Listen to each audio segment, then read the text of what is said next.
Salam alaikum. Une autre fois, mes chers, dans cette vidéo, j'essaie de vous expliquer à travers des exemples la régularisation des stocks. Dans les vidéos précédentes, j'ai parlé pour la nécessité des stocks et comment les entreprises passent des écritures de régularisation de stock car elles sont nécessaires dans les travaux d'inventaire.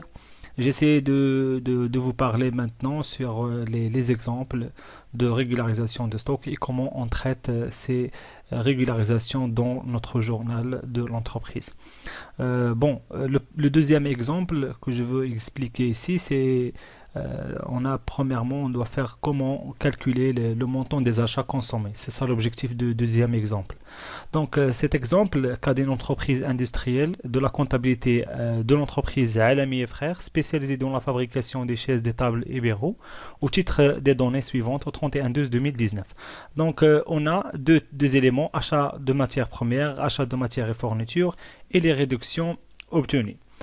Bon, on a un tableau qui résume les stocks et les situations des stocks du 31/12/2018 et au 31/12/2019.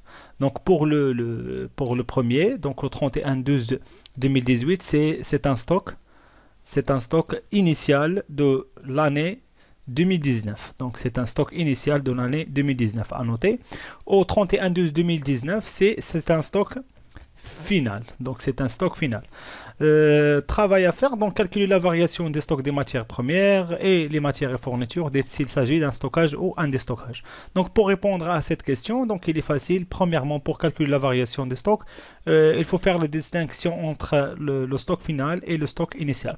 Donc le stock final il est donné, et le stock initial, donc il fait que soustraire le stock final du stock initial. Donc premièrement, pour résoudre la première question, donc on trace un tableau ou bien on travaille linéairement. Donc, dans ce tableau, il y a les matières premières, la variation de stock. Donc, ici, c'est le stock final moins stock initial égale moins 27 200. Donc, ici, on voit que les matières premières sont diminuées dans le stock final. Donc, il est inférieur au stock initial. Donc, ici, c'est un déstockage. C'est une augmentation des charges. Pour les matières et les fournitures consommables, on trouve que le stock initial et le stock final est supérieur au stock initial. Il s'agit ici d'une diminution des charges et d'un stockage. Ça veut dire, on peut dire que l'entreprise, lorsque le stock initial dans les charges, lorsque le stock initial il est supérieur au stock final, on parle d'un déstockage. Lorsqu'on trouve que le stock initial il est inférieur au stock final, c'est un stockage. Ok. Deuxième question, pour calculer l'achat consommé, je vous rappelais que le plan comptable général a fait la distinction entre deux éléments d'achat, entre les achats revendus et les achats consommés. Pour les achats consommés, il faut faire toujours attention, on regroupe toutes les charges liées à le poste 612. Les postes 612. Donc, toutes les charges liées 612, les achats de matières premières, les achats de emballage, les achats de combustible, tous les achats de 612. Des achats, bien sûr, consommables. On soustrait les variations des stocks et les réductions obtenues. Donc, dans ce cas, on trouve que les achats nets des matières fournitures, c'est les achats moins les réductions obtenues. Donc, moins la variation de stock. Donc, le résultat ici, c'est 2 360 000. Donc, 2 360 000, ça, c'est le résultat. Donc, la relation la relation de calcul, c'est ici. Achat consommé égale l'achat de matières et fournitures, net de toutes les réductions commerciales, moins les variations de stock de matières et de fournitures. Donc, je passe au dernier exemple pour voir la comptabilisation des stocks. Pour cet exemple, on trouve qu'une entreprise de confection vous remet les données suivantes afin de procéder à la régularisation des stocks au 31/12/2019. Donc, ici, dans cet exemple, premièrement, on trouve que parmi les éléments donnés, on a un extrait de la balance après inventaire. Bon, ici, j'essaie de vous donner quelques informations utiles pour lire les données d'une balance avant et après inventaire. Par exemple, dans cet exemple, on trouve que la balance après inventaire de l'exercice 2018. Donc une balance après inventaire de l'exercice 2018. Les éléments qui se trouvent dans cette balance, on trouve que deux éléments, la matière première et les produits finis. Ce sont des stocks finaux de l'exercice 2018 et des stocks initiaux de l'exercice 2019. C'est la première des choses. Bon, l'inventaire physique effectué au 31/12/2019 fait ressortir les données suivantes. Donc, dans la balance, on trouve que ce sont des stocks initiaux pour l'exercice 2009, des stocks initiaux pour l'exercice 2019, et pour les produits finis, dans le tableau de la balance, on trouve que ce sont des stocks initiaux. Les données de 31/12/2019, ce sont des stocks finaux. Donc, stock final, et ici, ce montant, ça veut dire d'un stock final. Donc, qu'est-ce qu'on doit faire? La première question, calculer la variation de stock pour les matières et fournitures. Donc, c'est une question simple. Il suffit que faire stock final moins stock initial. On a ici 1 400 000 moins 1 300 000 pour les matières premières. Deuxième question, pour les produits finis, on trouve que les produits finis de 4 327 200 moins 4 528 300. Deuxième question, passer au journal des entreprises de l'écriture de régularisation des stocks. Donc, c'est ça l'objectif. Pour régulariser un stock, il suffit de établir le journal et on annule le stock initial pour le 1.1 et on constate le stock final pour le 31/12.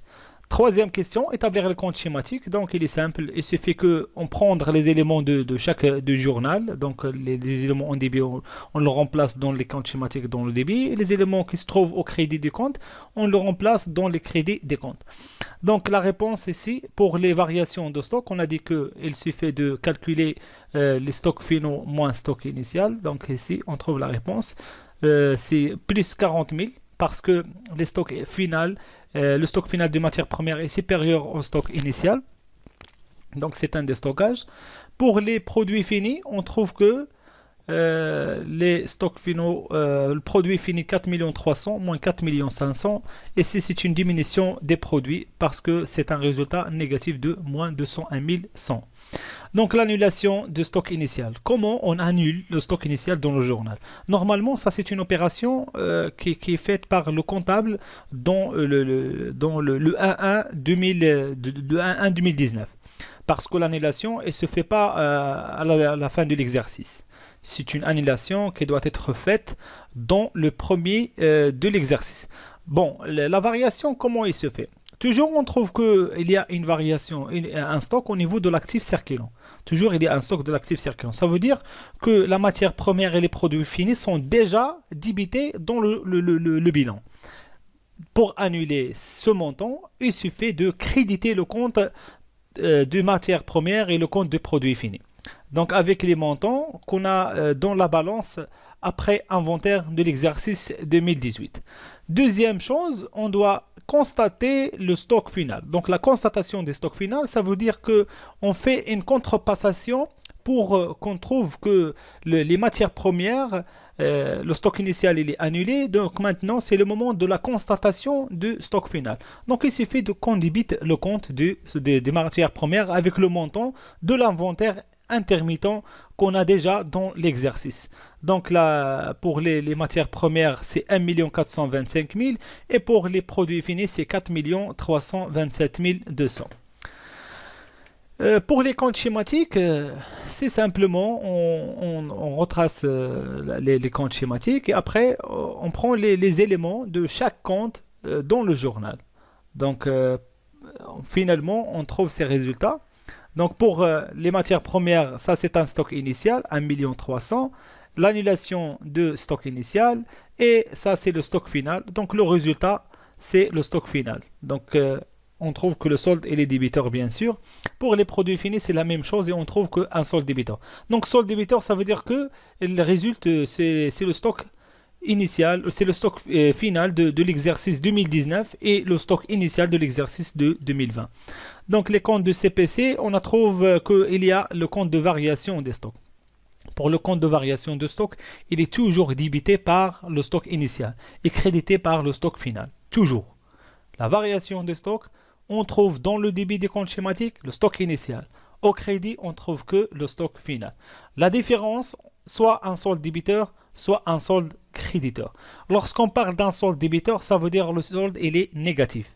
Il est négatif. Le solde débiteur pour la variation de stock, c'est un solde négatif, moins, comme la variation des stocks des produits finis.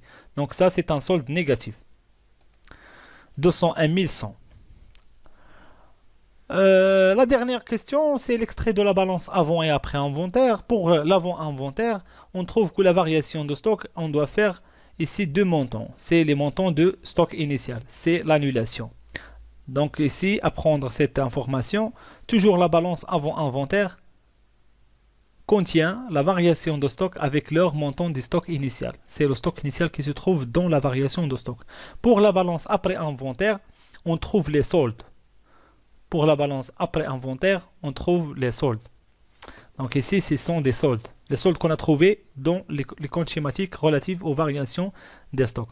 Donc, solde créditeur pour les variations de stock et solde débiteur pour les variations de stock des produits finis. Parce que parfois, on trouve qu'il y a des questions qui nous donnent, soit dans l'examen ou des exercices, trouver le stock initial.